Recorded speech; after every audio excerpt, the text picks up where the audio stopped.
Good evening, ladies and gentlemen. Today, Sirf News and Satyanveshi Bharat is bringing to you an issue that lingers on throughout the year, not just during the Durga Puja. Every time we find that this is a convenient deity of the Hindus that others find very easy to attack, very convenient to attack. Forget about feminism, forget about gender equality. Even those considerations do not matter when they have to denigrate Mother Goddess. They have to denigrate, they have to desecrate the idols.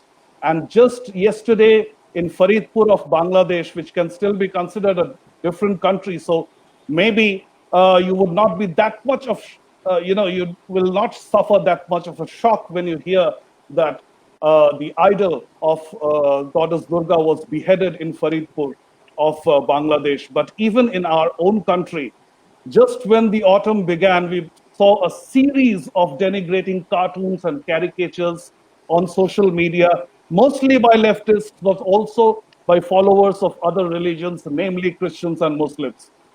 Not only that, हम ये देखते हैं कि JNU जैसे campus में, चाहे वो SFI के लोग हों, चाहे वो आइसा के लोग हों, अंबेडकरवादी हों जो कि अंबेडकर के रास्ते से भटक गए हैं, चाहे पेरियारवादी हों, वो एक तरफ कहते हैं कि वो नास्तिक हैं, उनको ईश्वर पर आस्था नहीं है, विश्वास नहीं है, लेकिन ईश्वर की जितनी भी कथाएं हैं हमारी, उसको वो अपने मन मर्जी के मुताबिक अपने पॉलिटिक्स को सूट करने के लिए उसको वो तोड़ मड़ोड़ सकते हैं। उसमें आप ऐसे भाषा की प्रयोग कर सकते हैं जिसका मैं शो के दौरान जिक्र नहीं करना चाहता। इसके अलावा भी वो कहते हैं कि महिषासुर निम्न जाति के थे इसलिए उनके साथ अत्याचार हुआ, यानी यहां पर आप पॉलिटिक्स भी घुसेड़ रहे हैं और ऐसे पात्रों का इस्तेमाल कर रहे हैं जिनको आप कहते हैं कि ये काल्पनिक कथाएं हैं, ये पात्र सभी काल्पनिक हैं। तो अगर काल्पनिक है तो वो दलित कैसे हो जाता है या ब्राह्मण कैसे हो जाता है, इस पर भी एक बहुत बड़ा सवाल है। दूसरी तरफ अगर दूसरे पक्ष की बात करूं तो अंतरराष्ट्रीय क्षेत्र में हम देखते हैं कि शार्ली एब्दो के कार्टून के चलते, एक क्लासरूम में दिखाने के चलते एक टीचर का सर कलम कर दिया जाता है और उस व्यक्ति का परिचय हम जानते हैं कि वो सीरिया के जो आतंकवादी है उनसे भी मिला हुआ है। और तमाम तरह की जो अभी जो हवा बन रही है फ्रांस के अंदर, लोग सड़कों पे भारी संख्या में उतरे हैं, सब कह रहे हैं कि मैं भी वही हूं जिसका कत्ल हुआ है, je suis सैमुअल, मैं भी सैमुअल हूं। तो ये दूसरा पक्ष है कि क्या हम फ्रीडम ऑफ एक्सप्रेशन अर्थात अभिव्यक्ति की स्वतंत्रता के नाम पर हम इसको बर्दाश्त कर लें, ऐसा चलने दे। ये हमारा आज का डिबेट है। हमारे साथ सत्यान्वेशी भारत की तरफ से जुड़ रहे हैं कुमार श्रीकांत जी। श्रीकांत जी आपका स्वागत है, पत्रकार हैं और जेएनयू के छात्र रह चुके हैं, अंदर की राजनीति अच्छी तरह समझते हैं। हमारे साथ निहारिका मिश्रा जी हैं। She comes from the background of HR, human resources, but she has also been living in Bengal for many years now, and she can give us a perspective of the kind of narrative that CPM and other communist parties build. We have with us Nitin Sridhar, who is a known voice of Dharma. You must be aware of his writings, his books, his lectures. In fact, just a while ago, he was delivering a lecture from where he has come straight to this program to grace the occasion. We have Rakhi Mitra ji, who is associated with the Safe Bengal campaign. She is a regular on our show. We have Diptasha Josh. He is a campaigner in Bengal. He has been associated with BJP and RSS for many years now. He will give us a perspective, a regional perspective as well. We also have with us Mr. Jainendra Arkvanshi जो हैं वो हमारे साथ हमारे show में regular हैं, सत्यान्वेशी भारत के show में रेगुलर आते हैं और सुहेल देव पार्टी से हैं उत्तर प्रदेश के, और वो इस बहस के दौरान वो दूसरा पक्ष जो है इस मुद्दे का वो हमारे सामने रखेंगे। आप सभी का स्वागत है। सबसे पहले नितिन जी, मैं आपके पास जाता हूं और the aspect that I would like you to focus on, Nitin, is why Durga? is such a convenient target for anybody who has to attack Hinduism? So I think we have to see this the attacks that are happening are twofold. One is the hard attacks, as in the destruction of the idol. The other is the soft attack in the sense of denigration in the media and in the art and everywhere. And so the soft attack is actually preparing the Hindu society for the hard attack. It is like a butcher who prepares his animal for slaughter. So we are being prepared, and the way of preparing is to desacralize whatever we hold as dear. So when they soft attack by denigrating the Durga, denigrating our devatas, etc., they are desacralizing it, reducing it to from the stature of a sacred to something profane, and this is the attack on the psyche. So why Durga? I think there are, as I see it, there are 2-3 reasons. One is, of course, in the eastern part of India, especially Durga is a very important deity, and the whole population is deeply connected to it. But even across India, we all connect to Devi because we consider her as our mother, and mother-children bond is something very deep. So by attacking the Devi, the idol, the symbol and imagery of the Devi, either through softly or through hardly, they are deeply attacking the Hindu psyche.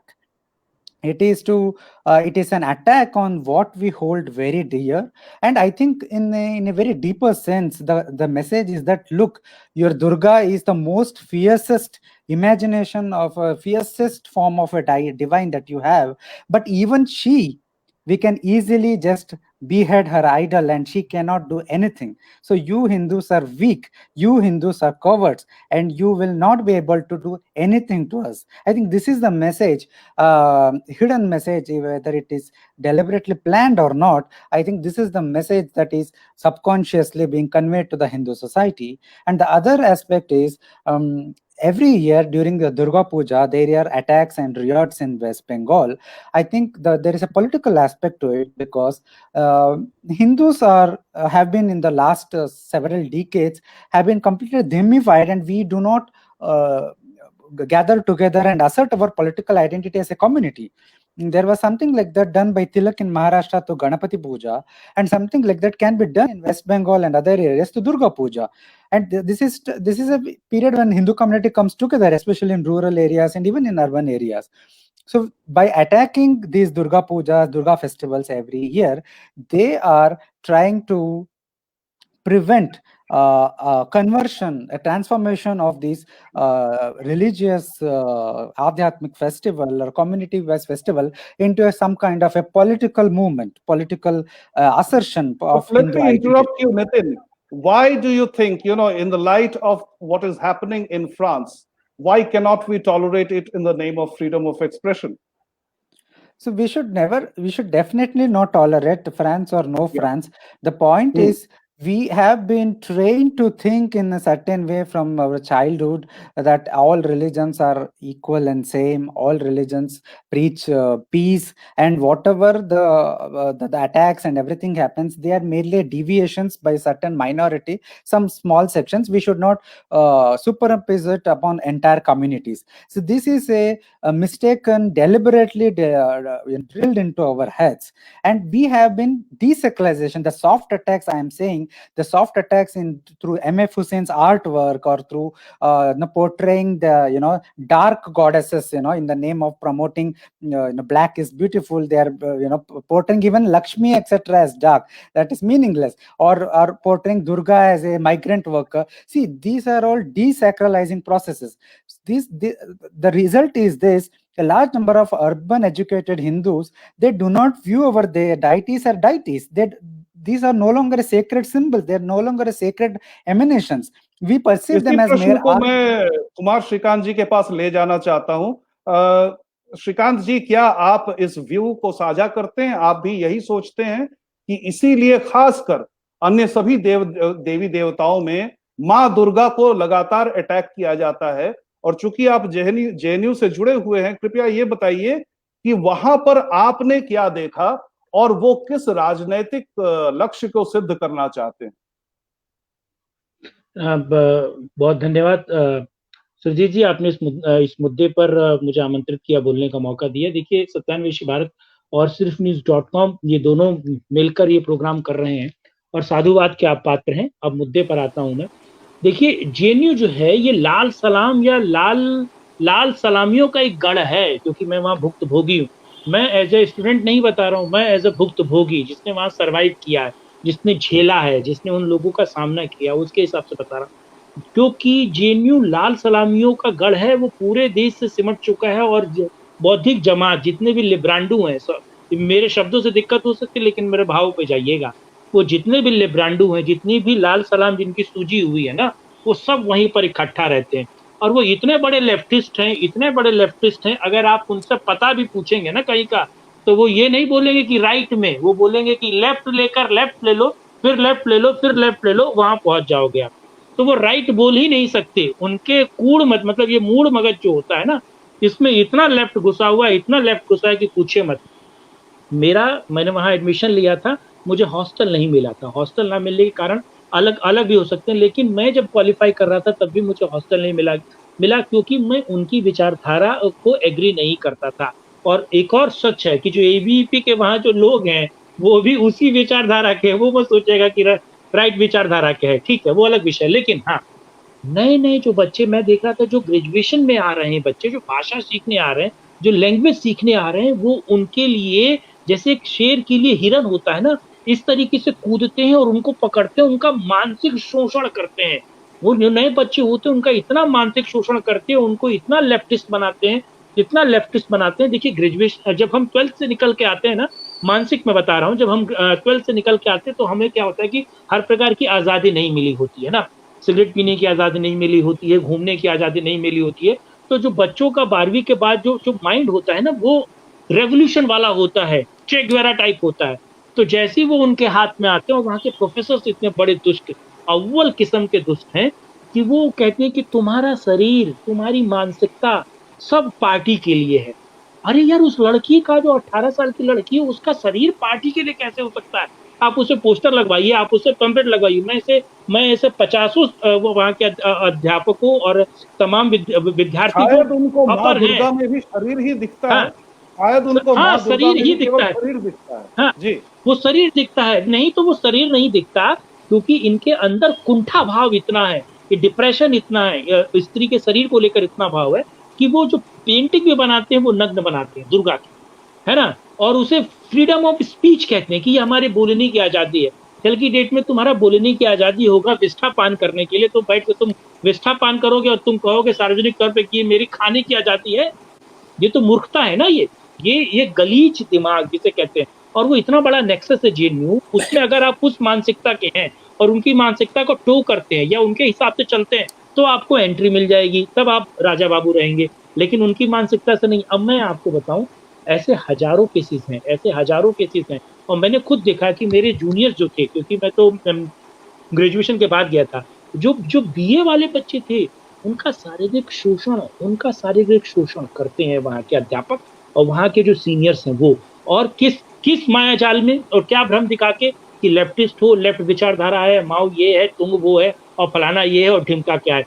और उनके दिमाग में उनके माता पिता के प्रति, समाज के प्रति, ये केवल धर्म के दुश्मन नहीं है लेफ्टिस्ट लोग, ये इस समाज के दुश्मन है, माता पिता के दुश्मन है। क्योंकि वो माता पिता के खिलाफ उल्टी सीधी बकवास, जो भी अंट शंट बंट सब बोलते हैं। और वो बात कर रहे होते हैं कि यार ये रिक्शा वाला जो है, रिक्शे पे बैठ के आते हैं, 20 रुपए के लिए बात होती है, जेएनयू में आके उसको 5 रुपए दे रहे हैं और आईफोन से ट्वीट कर रहे हैं। क्या कर रहे हैं? आईफोन से ट्वीट कर रहे हैं कि ये क्या है कि गरीबी उन्मूलन ठीक नहीं है।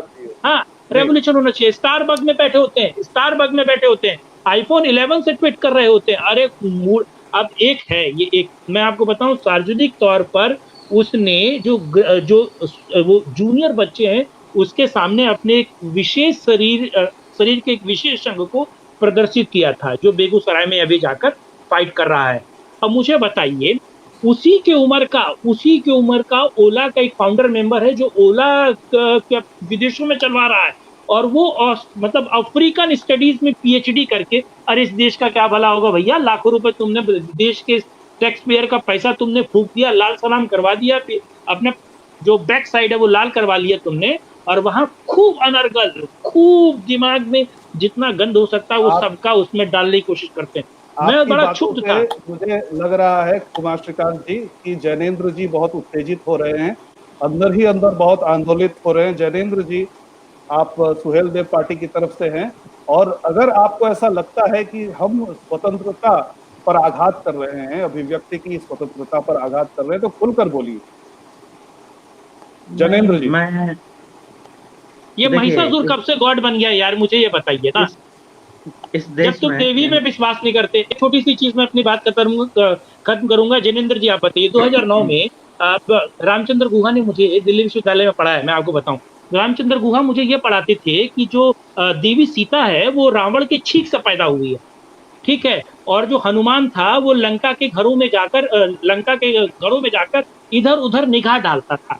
लक्ष्मण और देवी सीता माँ जानकी के अनैतिक संबंध थे। यार ये इतिहास पढ़ा रहे हैं, ये इतिहास पढ़ा रहे हैं, ये कठोरा घात कर रहे हैं। ये काल्पनिक पात्र है उनके हिसाब से। हाँ, वो काल्पनिक पात्र है। दलित भी हैं, जब जरूरत पड़े तो ब्राह्मण भी हैं। हाँ, और 2009 में हम लोगों ने और दिल्ली विश्वविद्यालय के जो प्रोफेसर थे उन्होंने इसका विरोध किया और इसको सिलेबस से हटाया। उसके बाद ये नेशनल हेराल्ड क्या छापता है, बीबीसी क्या छापता है ना, न्यूयॉर्क टाइम्स क्या छाप रहा है। न्यूयॉर्क टाइम्स छाप रहा है कि अब शिक्षा पर जो है राइट विंग जो है वो चाहती है कब्जा करना। मतलब देवी के बारे में तुम छापो, भगत सिंह को तुम क्या कहते हैं चूहा, वो भगत सिंह को तुम आतंकवादी कहो, शिवाजी महाराज को तुम चूहा कहो, और जो गलत है, जो हमें दिक्कत दे रहा है, जो हमें प्रॉब्लम दे रहा है, हम उसके खिलाफ ना बोले। अब क्यों ना बोले भाई, हमें बुरा है, मेरी लाल शर्ट को तुम पीली कहोगे तो मैं क्या मैं अपनी बात रखूं, ठीक है। ओके, जस्ट अ मिनट, एक मिनट जैनेन्द्र जी, क्योंकि आज पैनलिस्ट काफी हैं, तो आप में से सभी स्वतंत्र हैं, बीच में आप टोक सकते हैं, कोई भी बात आपको अनुचित लगे। रचित जी, पहले 2 मिनट तो दीजिए, अपनी बात रखने को पहले 2 मिनट दीजिए। पहले उनको दे दीजिए, उनके गुर्दों में दर्द हो रहा है। पहले आपको दीजिए ना, अपच हो रहा है उन लोगों को, पहले उनको समय दीजिए आप प्लीज। पहले 2 मिनट का समय दीजिए, मेरी बात सुन लीजिए, उसके बाद हम लोग करेंगे। देखिए, इस देश में बहुत सी ऐसी आज भी जनजातियां हैं, आदिवासी लोग हैं जो रावण की भी पूजा करते हैं, महिषासुर की भी पूजा करते हैं।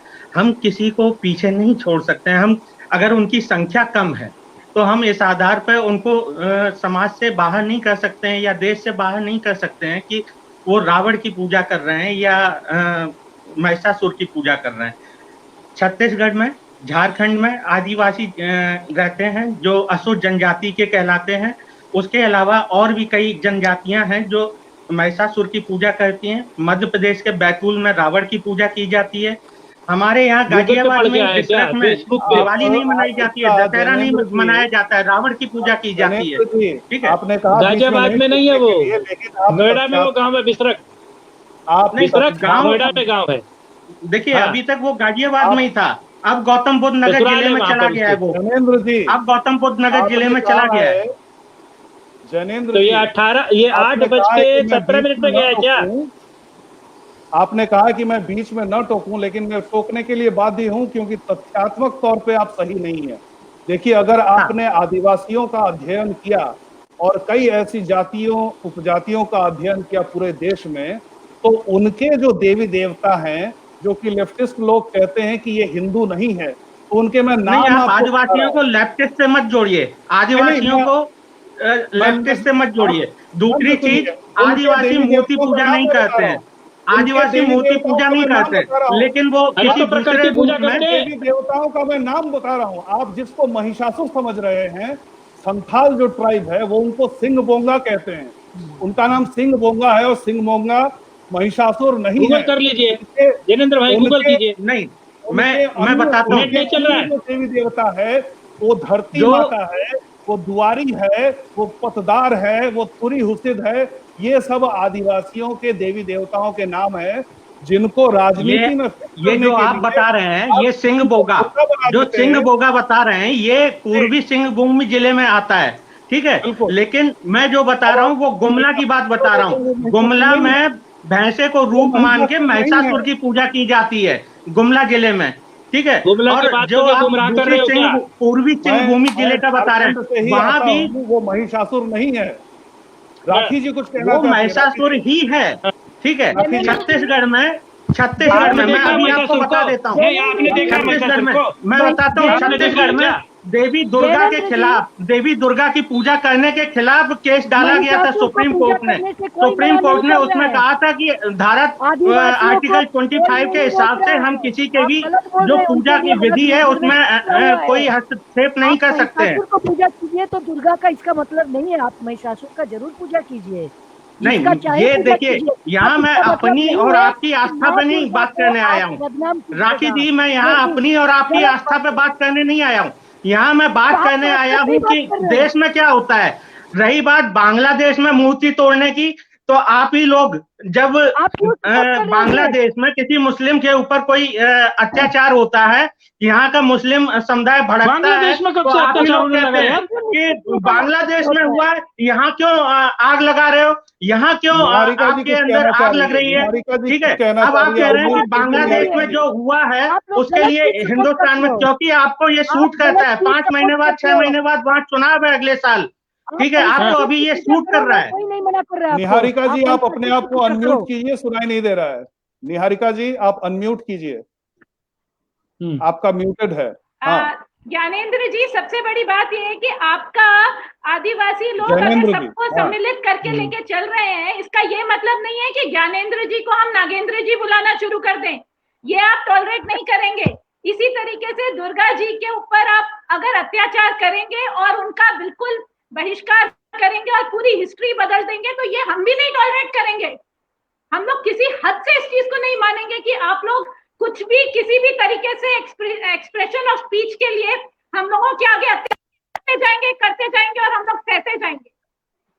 नहीं, विचारों की स्वतंत्रता को मैं सम्मान देता हूं, लेकिन मेरा भी यही कहना है कि आप भी उसमें दखलंदाजी मत कीजिए कि आप लोग कहेंगे कि महिषासुर को हम नहीं मानते तो कोई नहीं मानेगा।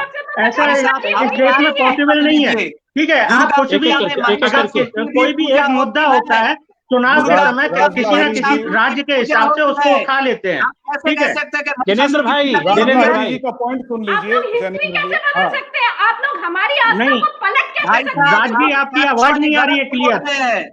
आप फैक्चुअली गलत बोल रहे हैं। बंगाल में जब दुर्गा पूजा होता है, जब होगा, कल से शुरू होगा, तो थोड़ा सा मंत्र को पुरोहित जो रहेगा उनसे पूछिएगा, वहां पे देखिएगा, वहां पे महिषासुर की भी पूजा होती है। ये महिषासुर ने वरदान मांगा था माँ दुर्गा से, तो आप कैसे कह सकते हैं कि महिषासुर को हम लोग, इसका अर्थ क्या? आप ये कहो कि माँ दुर्गा एक वैश्या है, माँ दुर्गा वैश्या है। नहीं, और 9 दिन हमने नहीं कहा ये बात, ठीक है। ये कहा गया था वहां पे। नहीं, ये बात हमने नहीं कही है, ठीक है। और ये जिसने कही है आप उस पर जाके केस करिए, ठीक है। इसमें आप जाके केस करिए जिसने कही है। लेकिन यही बात मैंने आपको बताई कि के खिलाफ भी लोग कोर्ट में गए थे, सुप्रीम कोर्ट में। वहां पे सुप्रीम कोर्ट ने आर्टिकल 25 का हवाला देते हुए कहा था कि धर्म के मामले में कोई हम दखलंदाजी नहीं करेंगे, क्योंकि आर्टिकल 25 भी यही कहता है। धर्म के नाम पे आर्टिकल 25 मैं आपका सब चीजों का सम्मान करता हूँ। इसका मतलब एक दोनों की आवाज नहीं आ रही है मुझे। हमें ही नकारा जाएगा।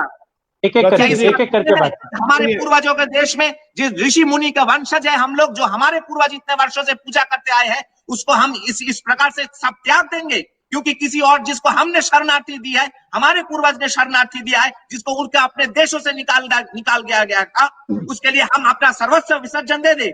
इसका अर्थ ये होता है, ये सेक्युलरिज्म की व्याख्या है। यहाँ शरणार्थी नहीं है, आपको पहली बात ये समझनी होगी। यहाँ कोई शरणार्थी नहीं है। जो शरणार्थी है आप उसके लिए कानून बनाइए, ठीक है। आप शरणार्थी की बात यहाँ मत करिए। यहाँ पे केवल धर्म की बात है। आदिवासी वो लोग हैं जो यहाँ सदियों से रहते आए हैं, जो अभी तक बदले नहीं है, मैन समाज के बीच में जुड़े नहीं है, वो अभी मैन समाज से कटे हुए हैं, वो लोग आदिवासी हैं। वो कोई शरणार्थी नहीं है यहाँ पर। समाज से कटे हुए हैं। नहीं, इसमें 800 साल तक जिनका राजत्व रहा है वो मेन समाज से कटे हुए हैं। कुमार श्रीकांत जी, आदिवासियों की बात कर रहा हूँ। उनको गलत राह दिखाई जा रही है और उनको जो गलत राह दिखाई जा रही है उसमें आप भी शामिल हैं। जैनेन्द्र जी की नहीं, आप कौन सी बात को गलत कह रही हैं? एक एक करके आप संख्या के हिसाब से किसी को भी गलत कह देंगे। उनको गलत राह पढ़ाई जा रही है। जैनेन्द्र भाई एक मिनट, जैनेन्द्र भाई एक मिनट, ठीक है, एक मिनट, मिश्रा जी एक मिनट, ठीक है, मिश्रा जी एक मिनट, ठीक है। जैनेन्द्र जी जो कह रहे हैं कि ये शरणार्थी नहीं है, बाहर के नहीं है, ये जो महिषासुर दिवस मनाने वाले आदिवासियों को प्रमोद रंजन किसके एसोसिएट हैं? इवान कॉप्स्का के एसोसिएट हैं, जो कि यहाँ पर इवेंजेलिकल मिशन के लिए आते हैं, इस देश में ईसाइयत फैलाने के लिए आते हैं। तो ये महिषासुर दिवस हमारे यहाँ के लोगों की मांग है कि बाहर से वेटिकन की मांग हो रही है कि यहाँ पर ईसाइयत स्थापित करो और इसके लिए इनके देवी देवता जो हैं उनको डेनिग्रेट करो। कुमार श्रीकांत जी। मैं नहीं, आप बिल्कुल सही कह रहे हैं। एक पॉइंट बस, हाँ पहले बोल दीजिए, आप बोलने नहीं देंगे ना बाद में, पहले आप बोल लीजिए। नहीं, अभी मैं पढ़ रहा था, कल की ही शायद न्यूज है, 50 दलित लोगों ने, परिवारों ने, लोगों ने भी नहीं, परिवारों ने बौद्ध धर्म को अपनाया। कल की न्यूज है, ठीक है। और आप कह रहे हैं कि धर्म परिवर्तन गलत है। मैं मानता हूं धर्म परिवर्तन गलत है, लेकिन उसके तरीके गलत हैं, ठीक है। किसी के डर में, पैसे के द्वेष में, नौकरी पाने के लिए या अन्य वजहों से धर्म परिवर्तन जायज नहीं है। बात हो गई, सुनो ना जयेंद्र भाई, सुनो यार, सुनो, एक एक करके स्ट्रीम यार्ड के प्लेटफॉर्म पे दो लोगों की आवाज एक समय नहीं आती है, समझिए प्लीज, एक एक करके।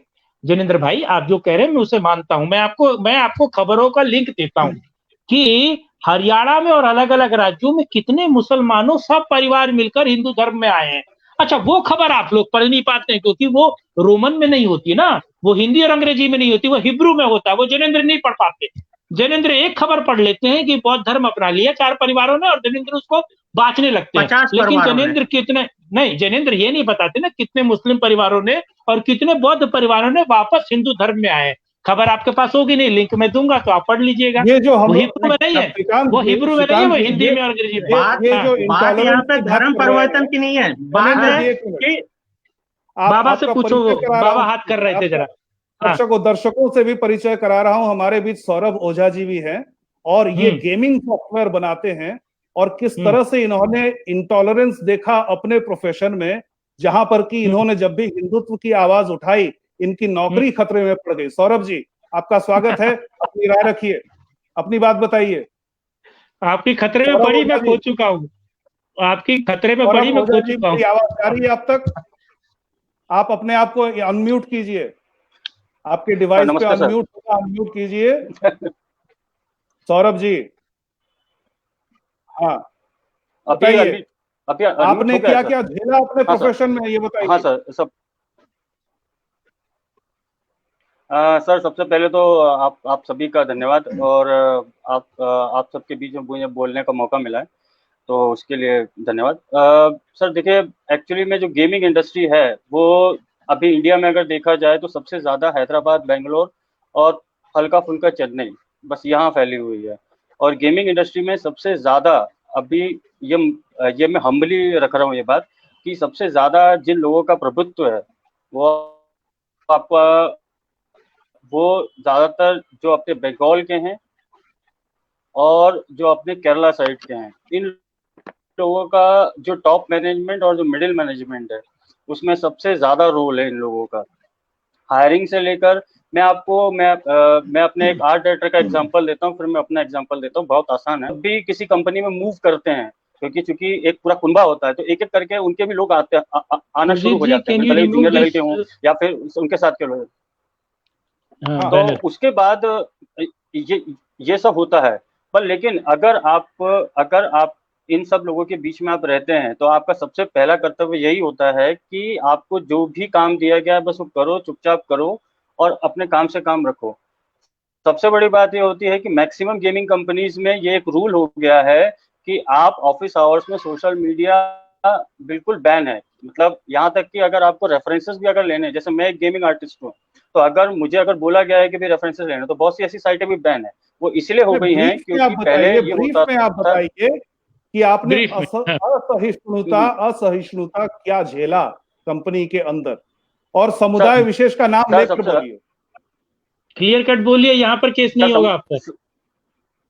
ऊर्जा जी तो ये ऐसी कोई बता बात रहे नहीं हैं है। कि इन्हें वहां पर social media, Facebook, Twitter use नहीं करने दिया जाता था, ये झेला है। अरे सर, जितने हाँ गेम बनते हैं वो सब आप सौरभ जी आप वो सब स्पष्ट सोशल नहीं मीडिया के लिए बोलेंगे ही बनते तो हैं। अगर हम सोशल मीडिया नहीं आप चलाएंगे तो स्पष्ट गेम बात नहीं नहीं करेंगे, चलाएंगे। सौरभ जी आप स्पष्ट बात नहीं करेंगे तो ऐसे ही गलत निष्कर्ष निकाले जाएंगे उसमें से, इसलिए स्पष्ट बात हाँ। कहिए। हाँ सौरभ जी। सर स्पष्ट कट बता टू रहा हूँ the sir, point, cut to the basic. जब ये सबरीमाला का प्रोटेस्ट हुआ था, का प्रोटेस्ट हुआ था और सबरीमाला के लिए सब तरफ चल रहा था, तो मैं सबरीमाला पे बहुत कुछ लिख रहा था, बहुत कुछ शेयर कर रहा था, मगर मेरे ही कलीग्स थे और जो मेरे दूसरे ऑफिस के थे, उन्होंने मुझे पर्सनल मैसेज करना शुरू किया कि भाई आप जबरदस्ती इसमें क्यों पढ़ रहे हो।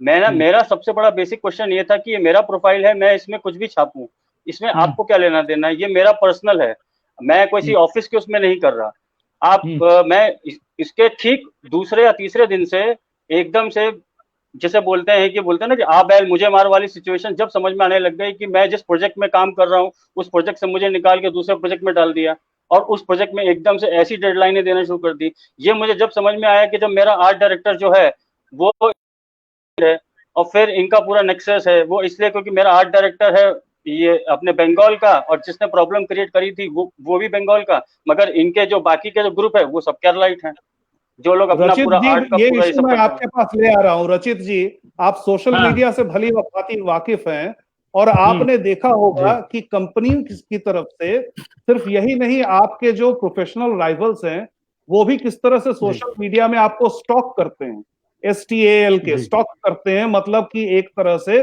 आपकी तरह जैसे कोई एक जो जिल्टेड लवर जो होता है वो किसी लड़की के पीछे स्टॉक करता है जो लड़की भाव नहीं देती उसको, उस तरह से आपको स्टॉक किया जाता है कि आप क्या लिख रहे हैं, फेसबुक पे क्या लिख रहे हैं, ट्विटर पे क्या लिख रहे हैं, और उसका सीधा असर आपकी नौकरी पर पड़ता है। तो मतलब कि जैसे कि जैनेंद्र जी कह रहे थे कि ऑफिस में तो सोशल मीडिया एक्सेस करने ही नहीं दिया जाता है, तो भी आप सेफ नहीं है, तो भी आप सेफ नहीं है। आप बाहर कहीं पर भी लिखिए आपकी नौकरी पर खतरा है। जी आप स्टॉक किए जाते हैं और आप ये देखें कि बाकी किसी को छोड़ दीजिए, लेकिन जो जैक डॉर्से हैं, जो ट्विटर के CEO हैं, वो खुद से स्मैश ब्राह्मणिकल पैट्रियार्की अपने हाथ में पकड़कर रखते हैं बरखा दत्त के साथ खड़े होकर। तो ये पूरा सिग्नल जाता है ना सिर्फ भारतीय बल्कि अंतरराष्ट्रीय कंपनियों को भी कि आपको किस विचारधारा को एंडोर्स करना है, किस विचारधारा को सपोर्ट करना है। हमारी विचारधारा जो है या जो राष्ट्रवादी विचारधारा है या जो हिंदूवादी विचारधारा आप उसको कहें, सनातन विचारधारा है, उनको पहले से ही एक मेरे ख्याल से न केवल माइनॉरिटी के रूप में देखा जाता है बल्कि उनकी जो अभिव्यक्ति की स्वतंत्रता है वो कर्टेल्ड है। अभिव्यक्ति की स्वतंत्रता केवल एक विचारधारा, एक धड़े, एक पक्ष की है और बाकी लोगों की अभिव्यक्ति की स्वतंत्रता उनका बौद्धिक आतंकवाद है। यदि आप वामपंथी, मैं वामपंथी नहीं कहता हूं, अगर आप वामपंथी विचारधारा रखेंगे, अमृतांजन नहीं एक मिनट रचित जी ये पंचमक्कार जो है ना, इनके बारे में बताइए, ये वामी कामी लेफ्टिस्ट ये सब पे बताइए। हाँ नहीं बिल्कुल उस पर हम आएंगे और सभी ये एक ही है। मैं आपको ये चीज बता दूं कुमार भाई कि ये वही लोग हैं जो अपने घरों से कपड़े बदल बदल कर आते हैं। एक दिन वो जैसे वो दुग्गल साहब थे ना मूवी में, कादर खान बने हुए थे, तो एक दिन ये वामपंथी बन जाते हैं, एक दिन सेकुलर बन जाते हैं, एक दिन यही कांग्रेसी बन जाते हैं और एक दिन यही लिबरल बनकर हमारे सामने आ जाते हैं। डिपेंड करता है कि मुद्दा कौन सा चल रहा है।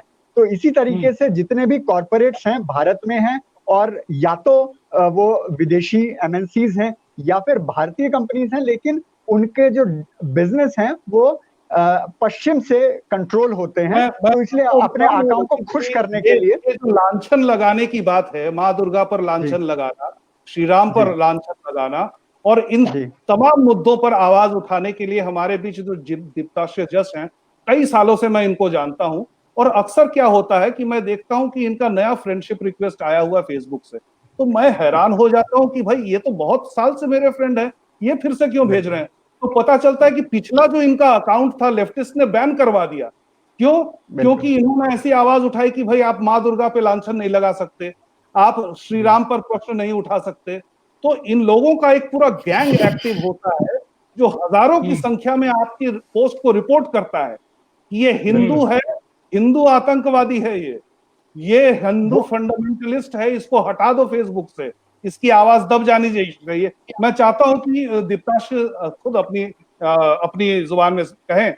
दीप्ताश, you can speak in English, English और Hindi, whatever you are comfortable with. सबको बहुत बहुत धन्यवाद और सबको दुर्गा पूजा का बहुत बहुत शुभेच्छा and wish you all happy puja. Before I start my point, देखिए सुरजीत दा, ये जो आप बोल रहे हैं कि लेफ्टिस्ट रिपोर्ट करते हैं, बात यह है कि बंगाल में अब उतना लेफ्टिस्ट बचे नहीं है और उस जितना भी बचे हैं उसमें उतना ताकत नहीं बचा है कि तृणमूल तो लेफ्टिस्ट ही है ना। नहीं बोल रहा हूँ, नहीं टीएमसी को फेसबुक में कौन क्या लिख रहा है उससे उसको कोई मतलब नहीं है, उसको मतलब है काटमनी से, तो काटमनी मिल जाता है तो खुश है, कमीशन।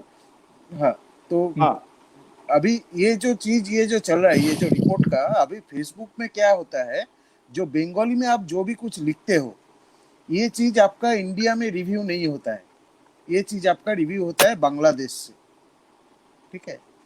तो इसमें थर्ड पार्टी फैक्ट चेकर्स।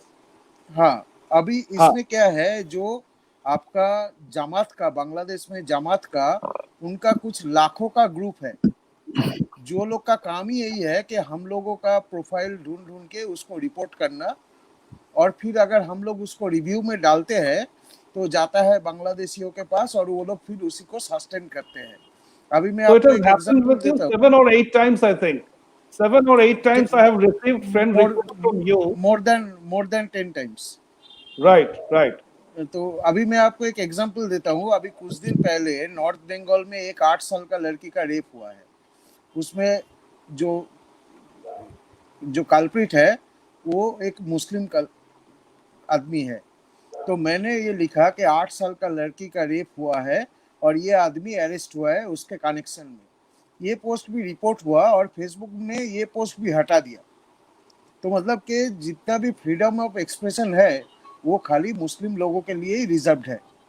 अभी ये मुस्लिम लोगों का एक बहुत बड़ा मजे का बात मेरे को लगता है कि ये लोग जब किसी जगह में 10% होता है तब भी इस्लाम खतरे में होता है, जब 30% होता है तब भी इस्लाम खतरे में होता है, जब ये लोग 50% होता है तब भी इस्लाम खतरे में होता है, और जब 100% होता है तब भी इस्लाम खतरे में होता है। जनेंद्र जी, आप कैसे डिफेंड कर सकते हैं इस बात को? एक मिनट सुरजीत दा मैं 1 मिनट बोल लेता हूँ। 1 मिनट, मेरे को 2 मिनट दीजिए, बात पूरी कीजिए। तो ये लोग का जो है इस्लाम हमेशा खतरे में ही रहता है, ठीक है। अभी जनेंद्र जी ने बोले कि बांग्लादेश में जब मुस्लिम के ऊपर अटैक होता है, बांग्लादेश में मुस्लिम के ऊपर अटैक कौन करता है?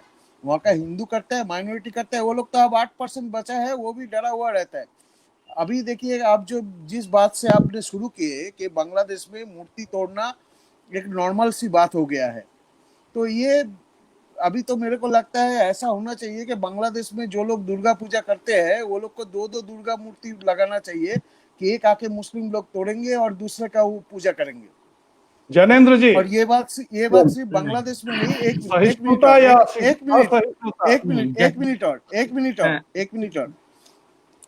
और जनेंद्र जी, ये बात सिर्फ बांग्लादेश में नहीं, ये चीज वेस्ट बंगाल में भी, मुर्शिदाबाद, मालदा जैसा जगह में भी होता है।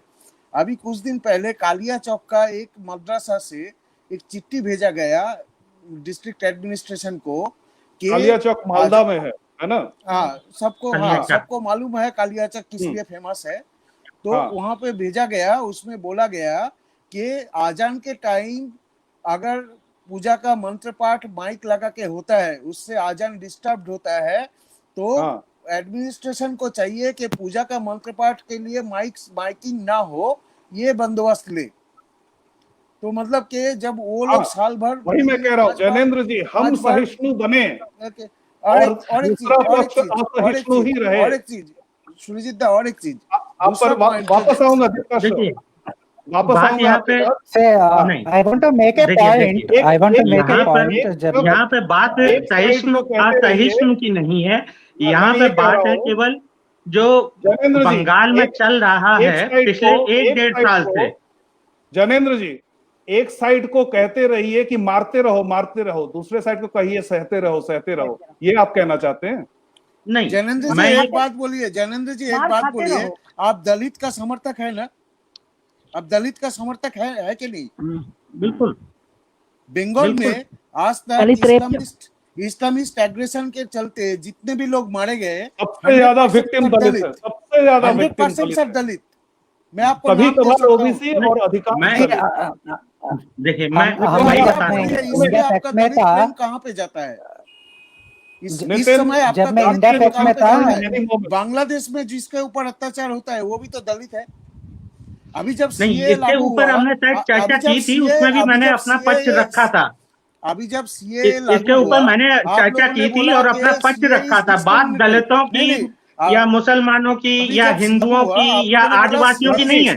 बात यहाँ पर है पिछले 1-1.5 साल से, जब से लोकसभा चुनाव से 6 महीने पहले से बंगाल में ही ये सारी घटनाएं क्यों हो रही हैं, इसके ऊपर मैंने एक विस्तृत चर्चा की थी। ठीक है, उसका केवल एक रीजन था कि भाजपा जहाँ जहाँ सत्ता से बाहर होती है वहाँ पे हिंदू मुस्लिम दलित सवर्ण इस तरह के दंगे होने, लड़ाइयाँ होनी और समाज में नफरत की बीज बांटना शुरू हो जाते हैं।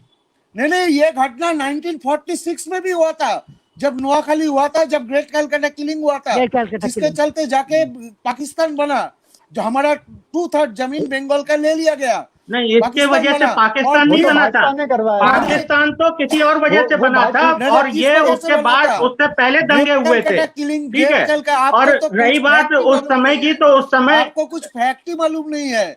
Great Calcutta killing was Jinnah's call to ensure there देखिए 46 में जो दंगे हुए थे, 46 में जो दंगे हुए थे, और उसके बाद वहां पे कांग्रेस के लोग भी गए थे, और बाद में वहां पर खुद गांधी जी भी गए थे। ठीक है, लेकिन जो दंगे हुए थे उस समय पलटवार करना शुरू किया।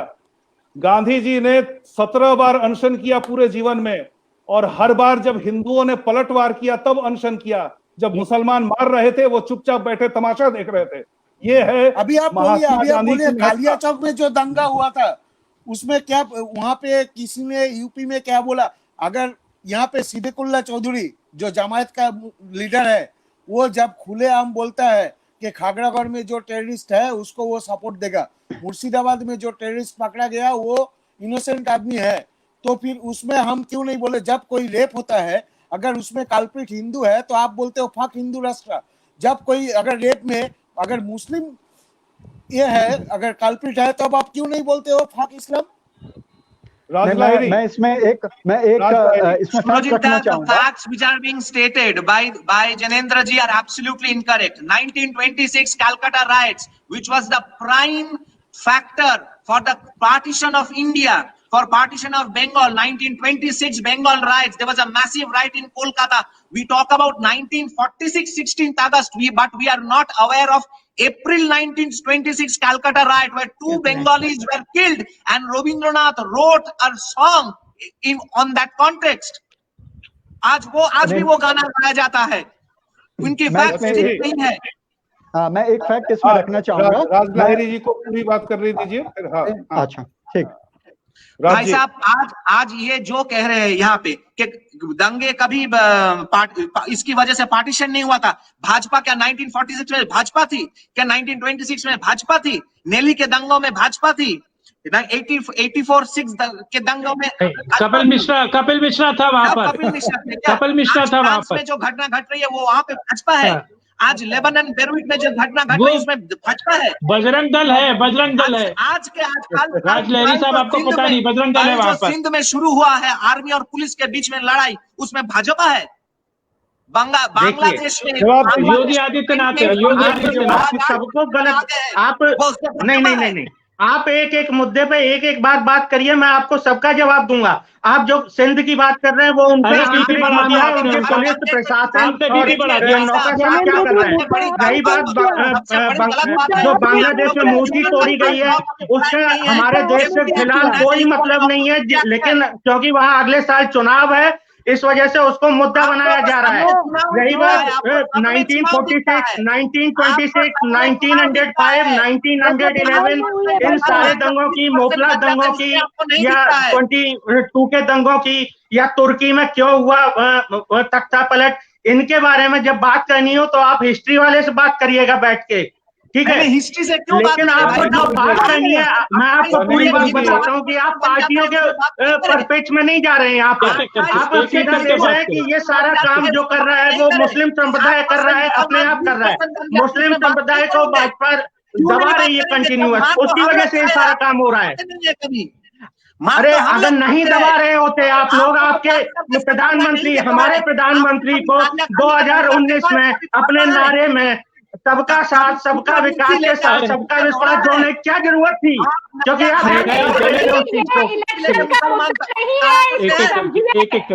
स्त्री की तरफ से इस चीज को सुनिए कि ये इलेक्शन का मुद्दा नहीं है। अगर ये इलेक्शन का मुद्दा नहीं है तो आप सुजीत दास से पूछिए कि क्या ये पूजा महिषासुर की पहले नहीं होती थी देश में? क्या रावण की पूजा पहले नहीं होती थी देश में? अरे पूजा नहीं होती थी यार, आपको पता है नहीं यार जनेंद्र, आपको पता है नहीं यार, आप क्या बात कर रहे हैं? पूजा पहले नहीं होती? क्या रावण की पूजा शुरू हुई है? रावण की पूजा करना 2014 से शुरू हुआ है। नहीं जनेंद्र जी, मुझे समझाने दीजिए, मुझे समझाने दीजिए। को वैश्चा नहीं कहना था 2014 से पहले। ठीक है, ये बात ध्यान में ले लीजिए। ठीक है, एक मिनट जनेंद्र जी, आपको मुझे लगता है कुछ गफलत हो गई, आपने सही गूगल से रिसर्च नहीं किया। मुझे लगता है वो चाइनीज गूगल से आपने रिसर्च कर लिया, इसलिए आपको दिक्कत हो गई होगी। माफी के साथ उनका ब्लड प्रेशर भी बहुत मुझे लगता है बढ़ गया है। सुजीत जी, आपने उनको गुर्दे ज्यादा छील दिए, ये ठीक नहीं है। दूसरी चीज मैं उनको बता दूं कि ऐसा नहीं है, पूजा नहीं होती है, रावण की पूजा नहीं होती है। बिसरख में केवल रावण का दहन नहीं होता है, केवल रावण का दहन नहीं होता है। ऐसा नहीं है कि रावण का विशेष मंदिर है, ऐसा कुछ नहीं है। और विशेष मंदिर भी है, ये बात भी है, कानपुर में है, दशहरे के दिन खुलता है, लेकिन वहां रावण को लेकर प्रयोजन अलग है, एस्पेक्ट बदल जाता है, परसेप्शन लोगों का चेंज होता है। रावण को उस तरीके से नहीं समझते, वो रावण को आज भी समझते हैं कि साहब रावण ने जो किया था गलत किया था, लेकिन रावण की तांत्रिक क्रियाएं थी, उनके कारण रावण का एक दिन के लिए वो पूजन नहीं कह सकते, दर्शन होता है। शायद इनको पता नहीं है, ये वो प्रॉब्लम है ना इनके साथ, मुद्दा नहीं है, ये सालों से इनको ज्ञान भी नहीं है, गलत मानसिकता का परिणाम है। इसी विषय पे मैंने एक चीज पढ़ा था सुजीत जी, और भारत माता को हर जगह प्रताड़ित किया है, हर बार उनको गलत तरीके से दिखाया है। इस विषय पे मैं नितिन जी को वापस बुलाना चाहूंगा डिबेट में। निहारिका जी, एक मिनट पूछिए। हिंदुइज्म को पोर्ट्रे किया है, क्योंकि धर्म पर उनकी विशेष पकड़ है, तो इसलिए मैं नितिन जी को वापस ला रहा हूं डिबेट में। और नितिन जी, अगर आप मुझे सुन पा रहे हैं, नितिन जी? हाँ जी, yes. So come back on this. Is Ravana a deity in any part of India? To the best of my knowledge, no. I mean, there are some communities I have heard that who kind of take him have some kind of idol or to look up to, but it is not a deity. You know, you cannot call that as a deity per se. See, we need to. I want to make a distinction here. Even let us assume that there are some tribal communities, some communities which are take some asuras as belonging to their ancestry, or some kind of worship is done. Even then, we need to distinguish this from the modern movements in cities, in JNUs or in Mysore. Say last year in Mysore during this Dasara festival, a group called Mahishasura, some club or something, they did a so-called Mahishasura Puja during Dasara. They are not tribals. They do not have any ancestral history of worship of Mahishasura. In Mysore is a city of Devi Mahishasura Mardini. So we do not worship Mahishasura. This is a new trend. This is a new leftist cultural Marxist trend. So this trend is basically to as a attack Hinduism, to denigrate Hinduism, to desacralize Hinduism. So we need to distinguish this from whatever the रचित जी, आप अपनी बात रख सकते हैं, उसके बाद श्रीकांत जी मैं वापस आपके पास आऊंगा। हाँ रचित जी। जी, मैं कहूंगा, मैं जैनेंद्र जी का पूरा समर्थन करता हूं। उनके साथ उनकी दिक्कत नहीं समझ रहे आप, उनके साथ आपको सहानुभूति होनी चाहिए। जब वो कहते हैं कि महिषासुर उन लोगों का आराध्य है जो लोग भारत की मुख्य धारा से कटे रहे। वो ये भूल जाते हैं कि महिषासुर हिंदी या संस्कृत का शब्द है, और जो मुख्य धारा से सदा कटा रहा वो अपने आराध्य को हिंदी या संस्कृत नाम से क्यों संबोधित करेगा? जैसा कि आपने बताया था कि अलग अलग जगह पर अलग अलग नाम से झारखंड में या और ट्राइबल एरियाज में उनको किया जाता है। बिल्कुल बिल्कुल। हाँ, तो उसके विरोध में होना चाहिए। नहीं, मैं आपको अपने देव में, हाँ बताइए बताइए। हाँ, पहले उनको सुन लीजिए ज्ञानेंद्र जी को। हाँ देखिए, ठीक है, everybody please listen mister Gyanendra. Tribal जनजातियां हैं वहां पर ना तो संस्कृत बोली जाती है ना कोई दूसरी लैंग्वेज बोली जाती है। उनकी जो अपनी नॉर्मल वो जो लैंग्वेज पहले से यूज कर रहे हैं वही यूज होती हैं। आपको पता है भाषा का जो क्रम बना वो सीधे हम पैदा होते ही हिंदी नहीं बोले थे, ठीक है। जो भी भाषा या उच्चारण या शब्द बने वो धीरे धीरे परिष्कृत होते गए। कभी उसको उर्दू बनी, अंग्रेजी बनी, फारसी बनी, अरबी बनी। पहले उर्दू बन गई। आपका पहला जवाब तो ये हो गया। दूसरा जवाब आपका जो आपने कहा कि वो किस रूप में, मैंने पहले ही कहा आदिवासी किसी भी मूर्ति पूजा के खिलाफ हैं। वो मूर्ति पूजा नहीं करते हैं। वो वहां पर एक त्रिशूल लगाते हैं, इनको शिवलिंग को हटाने वाला, ठीक है, और उसके अलावा चीजें बनाते हैं जो पूजा के प्रकृति पूजा होती है उससे रिलेटेड। साथ में वो गोबर से जो महिषासुर है या भैंसा है उसकी पूजा करते हैं बनाते हैं, ठीक है। घट पूजा हो रही है। घट पूजा में सबसे पहले प्रकृति की पूजा हो रही है। घट पूजा में 3 भाग हैं। 3 भाग में जो जौ है वो प्रकृति है, और उसके ऊपर जो घट है वो नारायण स्वरूप है, और उसके ऊपर जो नारियल है वो शिव स्वरूप है। हम लोग तो तीनों चीजों को मान रहे हैं, तो आप आदिवासियों को ये कैसे बोल सकते हैं कि अरे हम लोग तो सिर्फ प्रकृति मानते हैं? अरे सर, मैं बता रहा हूँ सुरजीत जी। देखिए निहारिका जी, मैं आपको पहले एक चीज का जवाब देना चाहता हूँ। निहारिका, एक चीज का जवाब देना चाहता हूँ। अभी पिछले 2, 3, 4 लगभग 5-6 साल में कई याचिकाएं गई हैं सुप्रीम कोर्ट में, कई याचिकाएं गई हैं रिगार्डिंग इसके आदिवासियों को हिंदू घोषित किया जाए या ना किया जाए। दोनों पक्षों से अभी तक गई हैं। दूसरी चीज, आप आदिवासी को अभी भी ये नहीं मानते कि वो हिंदू है या नहीं। आदिवासियों ने हाईकोर्ट में अपील भेजी है। ज्ञानेंद्र जी, निहारिका जी, किसी हिंदू ने अपील नहीं भेजी होगी। ठीक है निहारिका जी। निहारिका जी, दीप्ताश्री जी, आप क्या कह रहे हैं बताइए। ज्ञानेंद्र जी, आपको एक इंफॉर्मेशन दे देता हूँ। बंगाल का जो हिंदू स्क्रिप्चर है उसमें एक स्क्रिप्चर है Chandi Mangal. Okay, Chandi is another name of Maa Durga. Okay, Chandi मंगल जो है उसमें बोला गया है Durga is a folk goddess, means he is a tribal goddess. Okay, अभी यहाँ पे जो हाड़ी संप्रदाय है, हाड़ी मीन्स अति दलित। एक मिनट सुन लीजिए तो, हाड़ी मीन्स अति दलित। वो लोग मत छीलो यार, बैठे हुए हैं। नहीं, वो लोग जो कसम खाते हैं, वो लोग का एक मैं वापस बुलाऊंगा आपको, आप अपनी बात रखिएगा। सुन तो लीजिए मेरा बात, एक मिनट सुन तो लीजिए, या आगे जाके आपको काम आएगा ज्ञानेंद्र जी। तो ये हाड़ी लोग जो है, ये लोग का दुर्गा पूजा का नवमी के दिन ये लोग जो हमारा बलि प्रथा है ये लोग करते हैं। तो बलि प्रथा से पहले ये लोग एक कसम खाते हैं। उसमें ये लोग ये बोलते हैं, मैं पहले बंगाली में बोलता हूँ फिर हिंदी में बोलता हूँ। उसमें ये लोग ये बोलते हैं कार आज्ञे हाड़ीर में चंडी राग्गे, means whom order they are following the order of Chandi, who is a daughter of Hari. Hari means Ati Dalit Sampradaya. Okay, so they are accepting Chandi as their daughter, as their own daughter of their caste, and they are taking they are swearing in Chandi's name. Okay, तो अभी आप जो ये बार बार बोल रहे हो कि आदिवासी लोग ये नहीं करते हैं, आदिवासी लोग वो नहीं करते हैं, अभी पहले तो आप जान लो कि आदिवासी लोग क्या करते हैं। पहले तो थोड़ा आप पढ़ लो। आप खाली आपका मुझे वो पढ़ने जो की लेफ्टिस्ट, मैं पढ़ा आपको भी हूँ पढ़ने की लेकिन मैं जरूरत रहा नहीं भी है, हूँ, ठीक आपको है। पढ़ने की जरूरत और नहीं दूसरी है, चीज, मुझे मालूम है। हरि का जनेंद्र जी केवल और एक ही मतलब नहीं होता है जो आपने अपने हिसाब से लगा लिया। हरि का मतलब दलित, ठीक है। अरे हरि का हरि का मतलब मतलब दलित है, भगवान मैं विष्णु आपको भी सूरज होता का है। मतलब पढ़ा हूँ। हरि के और भी मतलब होते हैं।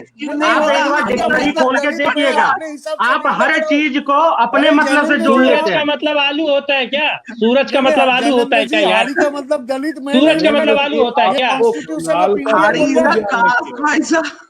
हरि इज नहीं, मैं दोबारा से सुन लूं ये क्या कह रहे हैं। नहीं, आप हरि का मतलब एक मिनट, निहारिका जी, निहारिका जी एक मिनट, हरि का मतलब दलित मैं नहीं लगा रहा हूँ।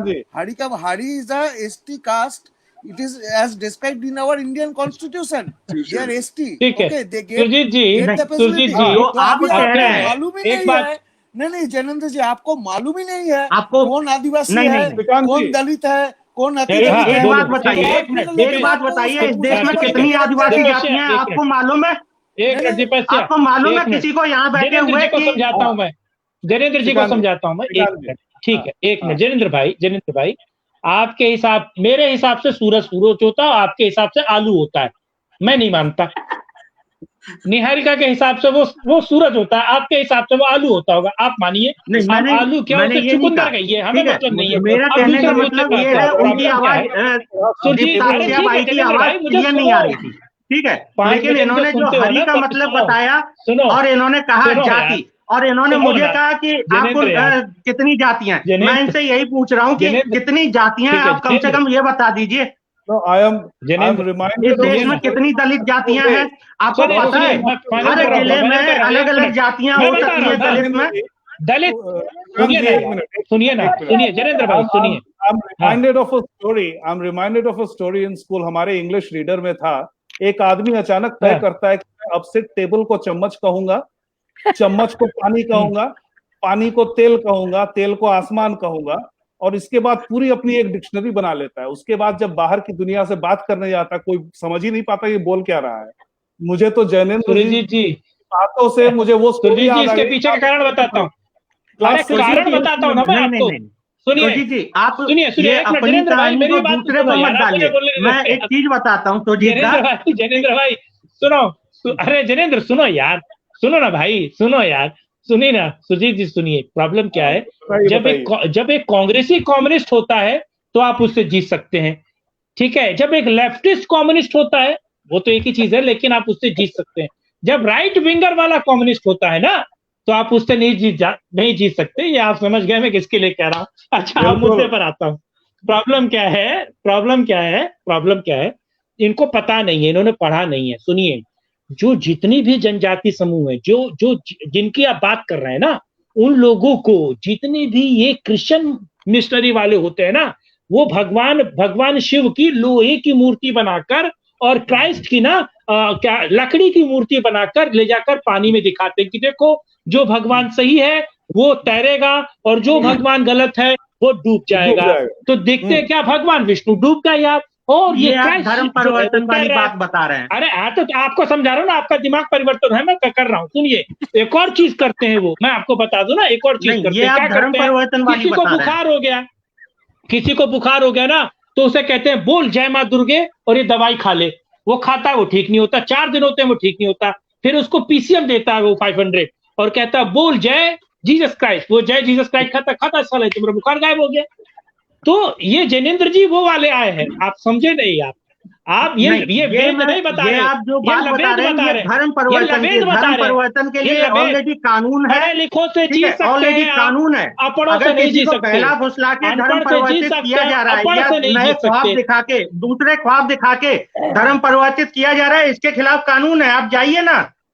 नहीं, कानून तो 6 साल से आप उससे नहीं कहते हैं, इसी नेक्सस के खिलाफ बोल रहे हैं ना, सत्ता से बाहर आ इसी रहे नेक्सस के खिलाफ बोल रहे हैं भाई साहब। इसी नेक्सस के खिलाफ बोल रहा हूं मैं। कानून तो 1975 में पहुंचता है तो आप ही कहते हैं कि पुलिस यूनिवर्सिटी के अंदर कैसे आ गई। अभी आप कानून की बात कर रहे हैं। एग्जैक्टली। नहीं, यहाँ पे दो चीजें हैं। मेरे सामने मैं था देखिए, जब जेएनयू में हो रहा था, सामने लोग क्यों नहीं अंदर गए थे, पुलिस के सामने लोग अंदर गए थे घुस के, वहां पे नहीं गई पुलिस। और जो अलीगढ़ की बात है, जहां पे गई नहीं थी, ठीक है, वो वहां का पहले से ही मौजूद थे। यार, तो दोनों में अंतर है, आप दोनों को समझिए। एक minute, what is fuck Hindutva? What is fuck Hindutva? मुझे बताओ, व्हाट इज फक हिंदुत्वा? क्या होता है ये फक हिंदुत्वा? ये मुझे बताओ, जाके पकड़िए ना, किसी ने रोका है क्या होता है? नहीं, हिंदुत्व और कोई तेरा मेरा एक व्यक्ति की स्वतंत्रता आपके विचारों का हनन कर रही है, तो आप जाइए ना। और काली को बुर्का पहना देते हैं आप लोग, काली को बुर्का पहना देते हैं आप लोग। आपकी धार्मिक भावनाएं आहत होती हैं, आप पुलिस में जाइए, आप कोर्ट में जाइए, लेकिन ये केवल एक या दो लोगों ने ऐसा बोला या 50 लोगों ने, वहां पे उस समय, ठीक है, ये पूरे हिंदुस्तान की आवाज नहीं है। मुझे सवाल पूछने दीजिए, एक छोटा सा सवाल, फिर आपको जहां जाना है। जनेंद्र भाई, एक छोटा सवाल, बिल्कुल छोटा सा, प्लीज सुनिएगा। 5 बजे आपको बोलना है, सुनिए, एक बात सुनिए। मान लीजिए आपके घर में आकर मैं आपकी मूर्ति तोड़ूं, आपकी बहू बेटियों के साथ बदतमीजी करूं, तो जनेंद्र जी तुरंत अपनी गाड़ी निकालेंगे, वो सबसे पहले पहुंचेंगे कहाँ? एसएचओ के पास, एसएचओ से बात करेंगे, एसएचओ कहेगा नहीं मेरे पास टाइम नहीं, भाग ऐसे, तो ये एसपी के पास पहुंचेंगे, एसपी नहीं कहेगा तो ये सीएम को फोन मिलाएंगे, यहाँ घर लुट गया, यहाँ घर जला दिया गया। और जनेंद्र जी, आपका जो समय है ना, वो एसएचओ और एसपी के पास जाने का नहीं है, आपका समय हिंदुओं के लिए ऐसा है, और देश के अल्ट्रा सेकुलर लोगों के मुंह पे कालिक पोतने का समय है। अल्ट्रा नेशनलिज्म ये लोग हैं जो देश को जानते हैं और देश की बात करते हैं, वो उसको वही मारेंगे। बाद में होगा ना, 10 लोग देख लेंगे, आपके हिसाब से नहीं जानेंगे हम। आप दो अलग एग्जाम्पल दे रहे हैं। धर्म की रक्षा नहीं करेंगे हम। एक एनकाउंटर और एक फेक एनकाउंटर या एक कत्ल के बीच में अंतर करने कह रहे हैं, वो बिल्कुल अलग एग्जाम्पल है कि अगर मेरे घर में घुस आया, मेरे देश में कोई घुस के अभी नहीं आया है, ठीक है, जब भी आया होगा, लेकिन वो देश के अंदर है, उसको आप खोजिए, ढूंढिए, पकड़िए। यहाँ पर पुलिस फोर्स है। हम कार्यक्रम के अंत की तरफ जा रहे हैं। हम आप सभी से चाहते हैं कि एक मिनट पे आप इसका समाधान बताइए, निष्कर्ष पे पहुंचिए। श्रीकांत जी, सबसे पहले आप। ठीक है, निष्कर्ष, एक छोटा सा निष्कर्ष, लेकिन एक लाइन जनेंद्र जी के लिए। जनेंद्र जी को मैं सजेस्ट करूंगा कि जेएनयू वालों को मैं सजेस्ट करूंगा कि जेएनयू वाले जनेंद्र जी को मानक उपाधि दे दे पीएचडी में। और हमारे यहाँ भोजपुरी में एक कहावत है, थिथराई करने में, थिथराई समझते हैं ना आप, तो थिथराई में इनको जो है पीएचडी की उपाधि मिलनी चाहिए। हाँ, मिलनी चाहिए। अब मैं फाइनल रिमार्क, जब तक हम एकजुट नहीं होंगे ना, तब तक इनका मुंह बंद नहीं होगा। और इनको दिक्कत यही है कि ये मुट्ठी खाली थी, ये मुट्ठी बंद होने लगी है, और धीरे धीरे ये मुट्ठी एकजुट होगी। दिक्कत यही है, गुर्दे यही जल रहे हैं, और जलाइए, जितने जल रहे हैं और छीलिए, और सभी लोगों को मिलकर और छीलना चाहिए।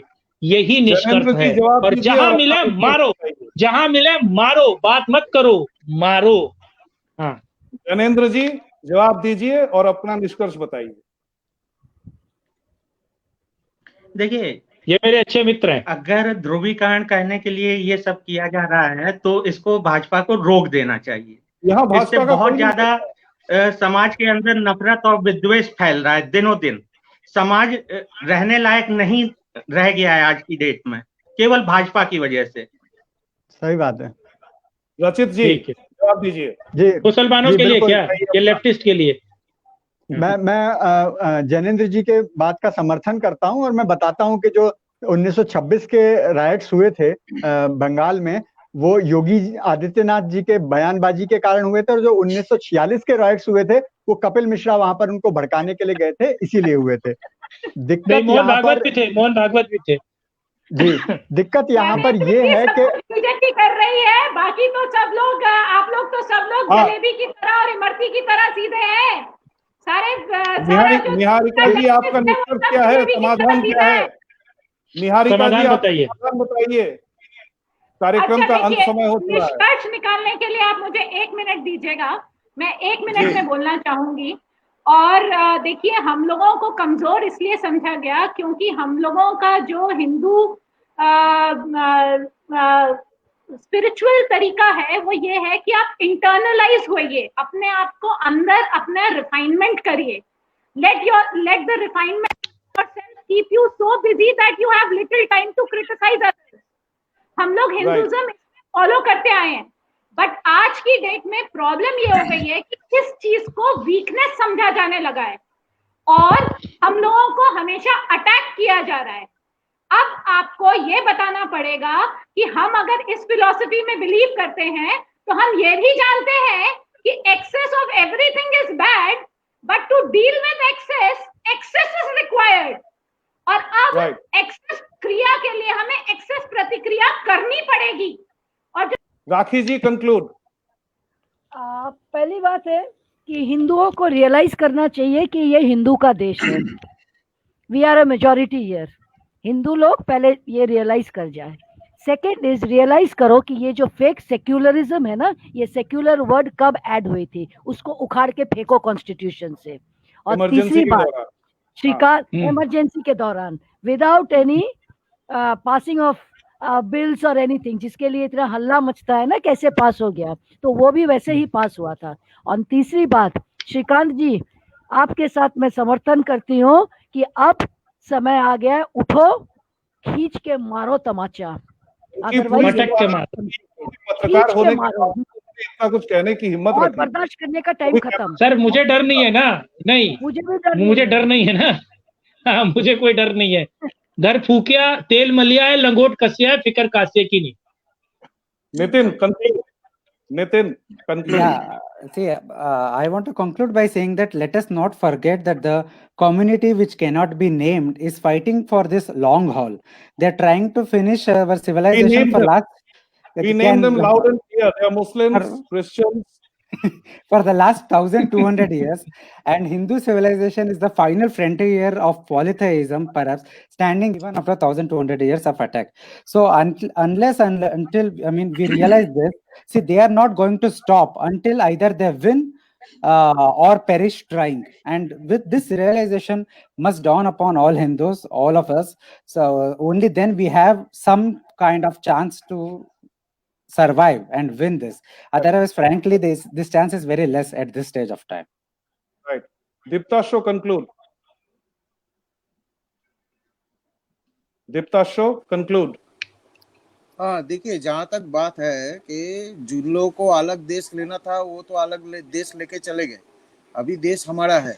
अभी इस देश को जो तोड़ना चाहेगा, हम तो उसके खिलाफ लिखेंगे भी, बोलेंगे भी, और जहाँ पे जरूरत होगा वहाँ पे मारेंगे भी। आप मुझे मत कहना कि इसने मारने वाली बात कही तो सब वही कह रहा। सौरभ जी कंक्लूड।